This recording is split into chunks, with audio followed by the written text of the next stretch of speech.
இப்படி பல்வேறு விதப்பட்ட மாறுபட்ட குணாதிசயம் உள்ளவர்கள் பரலோகத்துக்குள்ளே போக முடியாது. பரலோகம் முழுவதுமே தேவனுடைய சுபாவத்தோடு நெருங்கின தொடர்புள்ள ஜனங்களாலும் அங்கே இருக்கக்கூடிய ஜீவன்களாலும் நிரப்பப்பட்ட ஒரு ஸ்தலமாக இருக்கிறது.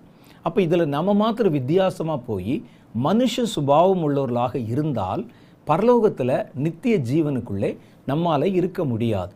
அதனால தான் என்ன சொல்கிறாங்கன்னா, நீ பரலோகத்துக்குள்ளே நுழையிறதுக்கு முன்னாலேயே பரலோகத்தில் எப்படிப்பட்ட கலாச்சாரம், எப்படிப்பட்ட சுபாவங்கள், எப்படிப்பட்ட குணாதிசயம் இருக்குதோ அதை இந்த பூமியில் இருக்கும்போதே நீ பெற்றுக்கொள்ளணும்.